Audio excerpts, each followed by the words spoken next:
special bibia ediba enede jumede so ewo ayeho TV. Eyamo ankasa musomfo akosia enomatase na wanyitia se eye de ekode ba na chese mekobua ensemedi na medibi abedum entiefo na mo sedi eye Ghana esifa eko eba. Na enede ide ye bo ewra ensem mu dia na ye free eye parliament ena chese ye kotie ensem ne free ho aba. Esan se eye minority leader eye afanyoma kan ade ensem bi atudwa abusiafo mensa umwe ene wadayo.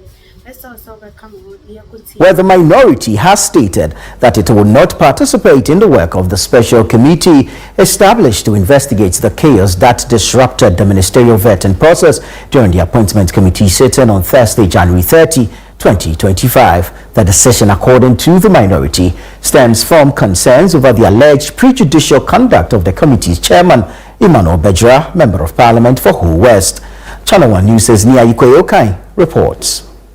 On Friday, the minority members on the special committee tasked with investigating the violence that erupted at the ministerial vetting of the appointments committee on Thursday, January 30, 2025, addressed journalists calling for the immediate replacement of Emmanuel Bejra as chairman of the committee on grounds of bias and conflict of interest. By declaring individuals culpable before they have even appeared before the committee, the chairman, Honorable Bejra, has demonstrated an unacceptable level of prejudice, rendering him unfit to continue in his role. The minority caucus strongly urges the immediate replacement of Honorable Emmanuel Bejra to restore credibility to the committee's work. Only through a fair, unbiased, and transparent process can we ensure that the findings of the committee are accepted and its recommendations duly implemented. We've written to Mr. Speaker. We know Mr. Speaker is not available, but we will respect the authority and office of Mr. Speaker. We await for him to take a decision on our letter.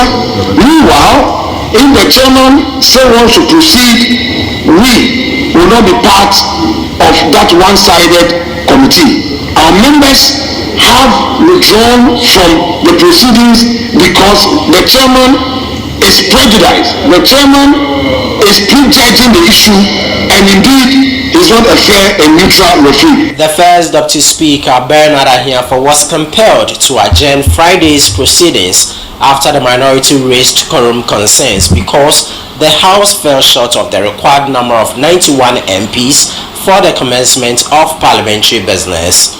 Mr. Speaker, we know that there are 181 or more. If all these empty seats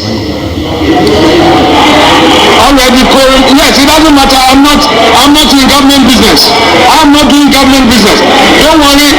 You are doing government business. You are doing government business. My members have gone to their constituency to do some constituency work. They're taking my permission. Well, we cannot do. You are super majority. If the super majority cannot marshal its numbers, then what is your majority for? Mr. Speaker, all these seats, this side it is only one and another. Look at all the seats, Mr. Speaker. So a colleague has raised quorum. I believe that Mr. Speaker, in his wisdom at the right time, will take the necessary steps to enforce the laws on quorum. This is a clear indication that the supermajority that they are talking about, they are not ready to do business and they have no government business to do. If they were serious with the numbers that they have, they would have been able to bring at least 91. If you are 183 plus independent making 187, it shouldn't be any difficulty at all bringing 91 into the chamber to commence business.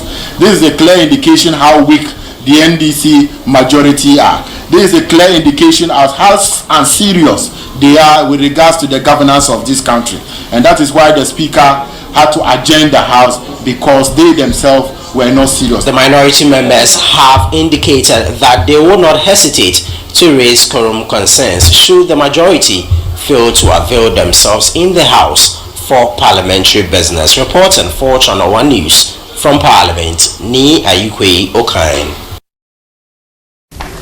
The special committee investigating the chaos at appointment committee has had its second sitting after the first one was truncated on claims that the speaker had asked that the work be stopped for some consultation. Today they've heard from a number of NDC Mps as well as the Marshal's department, the Marshal himself and his deputy. They've offered their testimony as to what exactly happened. But surprisingly, the two NPP members of the committee did not show up, Abner Siasare and Kwame Anyimadi, and also no NPP MP did testify before the committee. Speaking about the New Patriotic Party and its members, Kwame Anyimadi, who is supposed to be a member of this committee, addressed the news conference together with the minority, accusing the chairman of the committee of bias and raising significant issues with the work they are doing, for which reason they refused to show up. We recall the Speaker's firm, decisive directive that the proceedings of the committee should not be conducted in public.